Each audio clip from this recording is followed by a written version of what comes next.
ये चुनाव जनता स्वयं लड़ रही है मधुबनी की। पहला चुनाव मैं देख रहा हूँ, मैं तो कई चुनाव लड़ा हूँ।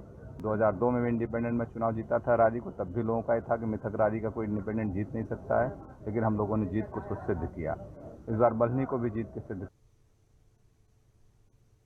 फसल अवशेष व पराली न जलाने के लिए कन्नौज जिले के कलेक्ट्रेट परिसर में जागरूकता कार्यक्रम का आयोजन किया गया, जिसमें दूर दराज से आए हजारों किसानों ने भाग लिया। इस मौके पर कृषि वैज्ञानिकों ने खेतों में पराली जलाने से होने वाले नुकसानों की जानकारी दी। जिलाधिकारी राकेश कुमार मिश्रा ने बताया कि पराली से परेशान किसान अपनी पराली हमें दें, हम किसान की पराली उठवाकर गौशाला में भिजवाएंगे। किसान खेतों में पराली न जलाएं। जागरूक किसानों ने बताया कि जो किसान खेतों में पराली जला देते हैं, उससे मृदा को बड़ा नुकसान होता है। वहीं दूसरी तरफ जागरूकता फैलाने के बाद खेतों में पराली जलाने वालों के खिलाफ भी कार्रवाई की जा रही है। अपर जिलाधिकारी गजेंद्र कुमार ने बताया कि कुछ जगहों पर पराली जलाने की शिकायत आई थी, वहां जुर्माना लगाया गया है। साथ ही एक के खिलाफ एफआईआर दर्ज कराई गई है। आज हम अपने जिले के अलग अलग क्षेत्रों से किसान भाइयों को यहाँ ये बुलाए थे और उनको इस बात के लिए जागरूक और प्रेरित करना था कि लोग पराली न जलाएं। इससे पर्यावरण को नुकसान हो रहा है, उनकी कृषि भूमि को नुकसान हो रहा है। और दूसरी चीज़ है कि जब कोई चीज़ जलाता है तो उनको उसका जुर्माना और मुकदमेबाजी भी उनके जिम्मे आती है। इसके अलावा एक जो सबसे बड़ी चीज़ है कि हम लोगों ने उनसे ये अनुरोध किया कि आप अपनी पराली जलाइए नहीं, बल्कि हमारे सेक्रेटरी गांव के जो लेखपाल हैं या बीडीओ हैं, इवन हमें भी आप अगर आपके यहाँ कोई पराली है तो उसको इकट्ठा करके आप हमें बता दें और वो पराली हम अपने गौशालाओं तक भिजवा देंगे, जिससे जो हमारे गौशालाओं में हमारे गोवंश हैं उनको खाने पीने की और जाड़े में उनके नीचे डालने की कोई समस्या न आए। कि खेत में पराली मत जलाए, जो जलाने से प्रदूषण फैलता है और इसे जानवर को खिलाइए और जो खेत में कटवा देना, कटवाने से खाद की उत्पन्न होती है, जो जिसमें डीएपी डालते हो 2 बोर इसमें कम हो जाती है। खेत जोर करता है, जब पराली जलाने से कीटाणु मर जाते। और किसान भाइयों से अपील है कि पराली मत जलाए, जलाने से नुकसान होता है। जो आसपास के गांव हैं उसमें प्रदूषण फैलता है। आज का ये कार्यक्रम फसल अवशेष न जलाए जाए, इसमें दंडनीय अपराध भी, और जो हम किसान लोग फसल अवशेष जलाते हैं उससे हमारे ज़मीन के जो बैक्टीरिया, इसमें 16 पोषक तत्व होते हैं और ये हमारे मित्र प्राणी हैं, केंचुआ है और वो चीज़ें हैं, ये हमारे सब जल जाते हैं। इससे हमारे जो है खेत की मृदा स्वास्थ्य खराब हो जाता है और इससे निकलने वाली जो अनलॉक 5 के बाद विभिन्न गतिविधियां खोलने के साथ ही प्रदेश सरकार कल से सिनेमा घर खोलने जा रही है। सरकार की गाइडलाइन के मुताबिक 50% सीटों की क्षमता के अनुसार लोग फिल्म देख सकेंगे। इससे पहले आज सिनेमा घरों के सभी कर्मचारियों का कोरोना टेस्ट कराया जा रहा है। साथ ही सैनिटाइज किए जाने की व्यवस्था की गई है। सिनेमा घर खुलने का लोगों ने स्वागत किया है। दर्शकों का कहना है कि पूरी सावधानी के साथ अगर सिनेमा घर खुल रहे हैं तो लोगों का मनोरंजन होगा ही, साथ ही आर्थिक गतिविधियां बढ़ने से अर्थव्यवस्था में भी सुधार होगा। प्रधानमंत्री नरेंद्र मोदी द्वारा कोविड-19 के प्रति शुरू किए गए जन आंदोलन अभियान में पूरे देश से सहयोग मिल रहा है। ऐसे में जनपद फतेहपुर में विभिन्न आयु वर्ग के लोगों व मुस्लिम महिलाओं ने लोगों से मास्क लगाने, हाथ धोने के साथ 2 गज की दूरी रखने की अपील की, जिससे कोविड-19 जैसी महामारी से बचा जा सके। खजुआ ब्लॉक प्रमुख सीमा सिंह ने बताया कि कोरोना संक्रमण काल में हम सबको जागरूक होकर 2 गज की दूरी का पालन करते हुए मास्क व सैनिटाइजर का प्रयोग करना चाहिए, जिससे हम कोरोना की जंग जीत पाएंगे।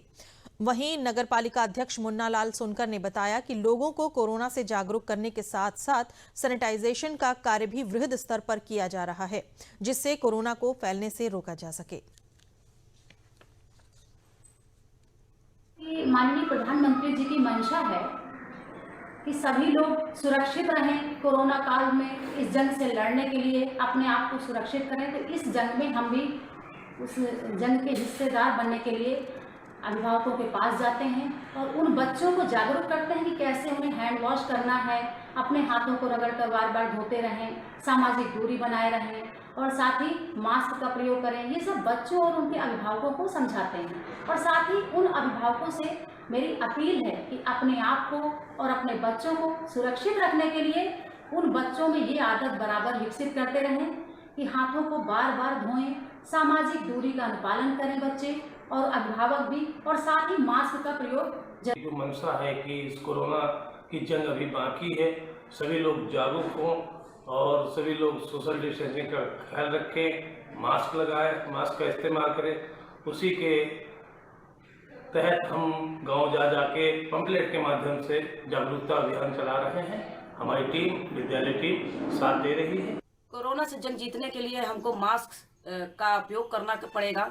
ज़्यादा से ज़्यादा लोगों को मास्क लगाने के लिए जागरूक करना होगा और कोरोना से जंग अगर हमें जीतनी है, सैनिटाइज़र का उपयोग और सामाजिक दूरी बनाना हमारे लिए बहुत महत्वपूर्ण है। मैं जनता से अपील करती हूँ कि ज़्यादा से ज़्यादा हम इस जंग से लड़ने के लिए एक हो जाएं और जागरूकता को फैलाएं। 2 गज की दूरी, मास्क है ज़रूरी। इस नियम का पालन करते हुए ही हम आगे कोरोना से जंग जीत सकते हैं। सुल्तानपुर जिले के कोतवाली देहात थाना क्षेत्र के कन्हईपुर गांव के डिहवा पूर्वे में साधु वर्मा के खेत में मिट्टी खुदाई करते समय घड़े के भीतर 1000 वर्ष प्राचीन 52 स्वर्ण मुद्राएं मिली हैं, जिसे पुलिस ने अपने कब्जे में ले लिया है। जिलाधिकारी ने बरामद हुई स्वर्ण मुद्रा की जांच के लिए पुरातत्वविदों को बुलाया है। जानकार सूत्रों ने बताया कि राजा गांगेय देव के शासनकाल की गजलक्ष्मी अंकित स्वर्ण मुद्राएं हैं, जिसके पृष्ठभाग पर शारदा लिपि में श्रीमद गांगेय देव लिखा है। इतिहास लेखन में 10वीं शताब्दी के कलचुरी साम्राज्य व त्रिपुरी का नया आयाम जोड़ते हैं। पुलिस अधीक्षक ग्रामीण शिवराज ने बताया कि ग्रामीणों के माध्यम से उन्हें स्वर्ण मुद्रा के पाए जाने की जानकारी मिली थी। गांव के ही एक किसान के खेत में मिट्टी की खुदाई चल रही थी। उसी दौरान स्वर्ण मुद्राएं मिट्टी के घड़े में मजदूरों को मिली थी, जिसे मजदूर लेकर अपने घर चले गए थे। बाद में पुलिस ने मजदूरों के घर से 52 स्वर्ण मुद्राओं का परीक्षण कराया जा रहा है। जाहिर भाई है सोनार किया गए तो कहन की साधु लिखाई सुत साधु के खेत में रुपया मिली तो ले गए थे जोन पाए रहे नौकर जमा के। कुछ मजदूरों ने मिट्टी खोद रहे थे जी। उस मिट्टी के खोदाई के दौरान एक घड़ा मिला मिट्टी का, जिसमें कुछ सिक्के थे उसमें 100 से 150 जी। तो जिसमें जब उसको घड़ों को मिला तो उसको फोड़ा गया तो उसमें सोने का सिक्का दिखाई दिया। सभी मजदूर आपस में बांट लिया। मजदूर जब बांट लिए तो 1 हफ्ता बाद इसको पता लगा जी। पुलिस जो है बरामद कर लिया है। तो इसी खेत की खुदाई के दौरान एक मिट्टी के छोटे बर्तन में कुछ मुद्राएं मिली हैं। मुद्राएं ऑब्वियसली वो पुरानी मुद्राएं हैं, प्राचीन मुद्राएं हैं। उनमें कुछ उत्कीर्ण हैं और कुछ तो उस तरह की अंकित है, मूर्ति टाइप का भी बना हुआ है। तो ये सारा चीज पुलिस को जानकारी मिली, पुलिस ने उनको कब्जे में लिया हुआ है। अभी 52 मुद्राएं मिली हुई हैं। अभी घूम फिर रहे थे, एक मुद्रा और इनको मिल गई है। तो इस तरह से सभी मुद्राओं का संकलन करके उसको फर्द बनाई गई है। पुरातत्व विभाग के लोगों को सूचित किया गया है। तो पुरातात्विक महत्व की ये मुद्राएं हैं और इनका जो है हम लोग परीक्षण करा रहे हैं। पुरातत्वविद आएंगे और परीक्षण करने के बाद जैसा भी होगा आपको अवगत कराएंगे। प्रधानमंत्री स्वामित्व योजना के अंतर्गत जनपद संत कबीर नगर के खलीलाबाद तहसील अंतर्गत प्रथम चरण में 10 गांव का चयन किया गया, जिसमें 800 लोगों को इसका लाभ लाभार्थी तक सीधे प्राप्त हुआ। लाभार्थियों ने बताया कि जिस जमीन को पाने के लिए इधर उधर भटकना पड़ता था और कार्यालय अधिकारियों के चक्कर काटने के बाद भी कोई सफलता नहीं मिलती थी, साथ ही गांव में विपक्षियों से कहासुनी और मारपीट तक की नौबत आ जाया करती थी। आज प्रधानमंत्री स्वामित्व योजना के अंतर्गत जमीन का पक्का अभिलेख मिलने से हम अपने आप को सुरक्षित महसूस कर रहे हैं। अब मकान का पट्टा अभिलेख मिलने के बाद हमें बैंक से कर्ज भी मिल जाएगा। इस योजना के लागू होने से लाभार्थियों में खुशी की लहर है।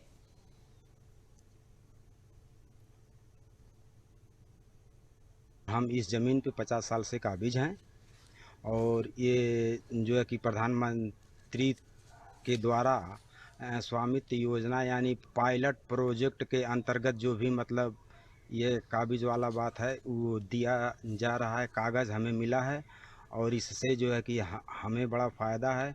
हम इस कागज़ के द्वारा गृह लोन या इत्यादि लोन या रोज़गार के लिए लोन भी ले सकते हैं कि जो हमारे ज़िंदगी को आगे बढ़ाने में मददगार साबित। गरीबों के लिए बहुत अच्छी योजना है। हम स्वामित्व प्रधानमंत्री योजना के तहत पर हमारी ज़मीन ये 50 साल से हम काबिज हैं। प्रधानमंत्री के योजना से हमको यह ज़मीन हमारे नाम हो गई है। प्रधानमंत्री जी का योजना बहुत अच्छी है, गरीबों के पक्ष में है इस योजना से हमें बहुत लाभ मिला है और हम बहुत खुश हैं कि हमारी ज़मीन हमारा एक आधार बन गया है। इस योजना के अंतर्गत हमें बहुत लाभ हुआ है। पहले इस ज़मीन का हमें कोई कागज़ नहीं था। आज इस योजना के तहत हमें कागज़ मिला है, क्योंकि आज हमारे पास कागज़ हो गया है। आज हमको कुछ कोई नहीं कह पाएगा। हमारे पास एक प्रूफ हो गया है। हम इस पे बहुत रखते हैं विश्वास और सरकार इस योजना बहुत अच्छा काम कर रहा है। योजना भारत सरकार की एक महत्वाकांक्षी योजना है, जो कि हमारे राजस्व गांव में जो आबादी की ज़मीन होती है उस पे जो लोग रहते हैं उनके कब्जे के आधार पर इस योजना के अंतर्गत चुने के द्वारा मार्किंग करके फिर ड्रोन सर्वे करके मैप तैयार करने के पश्चात स्थानीय स्तर पर राजस्व टीम और पंचायत की टीम के द्वारा जा करके सत्यापन करके उनके कब्जे के आधार पर एक रिकॉर्ड तैयार किया गया। फिर लोगों से उनके दावे और आपत्तियां प्राप्त करने के बाद उसके आधार पर एक फाइनल रिपोर्ट तैयार किया गया, जिसे प्रारूप 10 कहा जाता है, जिसे संपत्ति कार्ड के रूप में हम लोग जानते हैं। उसको ग्रामीणों को वितरित किया गया। और अब बात अपनी सुरक्षा की, कोविड-19 से बचाव की और डीडी न्यूज की खास मुहिम मास्क अप इंडिया की। देखते हैं क्या है ये पहल।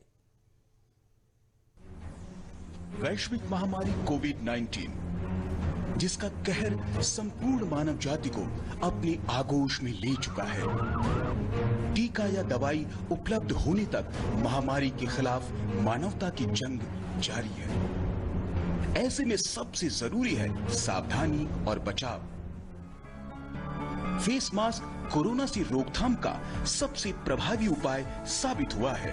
विश्व स्वास्थ्य संगठन और विशेषज्ञों की शोध का भी यही निष्कर्ष है कि मास्क से मुंह और नाक को अच्छी तरह ढककर कोरोना संक्रमण को कम किया जा सकता है। कोरोना संक्रमण से बचाव के लिए मास्क पहनने के साथ ही जरूरी है मास्क को सही तरीके से पहनना।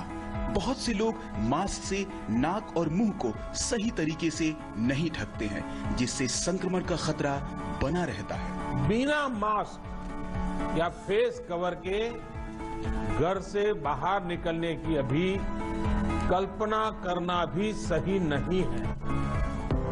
जुड़िए डीडी न्यूज की खास मुहिम मास्क अप इंडिया के साथ। मास्क पहने और अपने मुंह और नाक को अच्छी तरह ढके। अपने परिवार के सदस्यों और दोस्तों को मास्क पहनने के लिए कहें। Mask up India, mask up India. DD news के माध्यम से सबको बताना है, कोरोना को हराना है, मास्क जरूर लगाना है। Mask up India, mask up India, mask up India.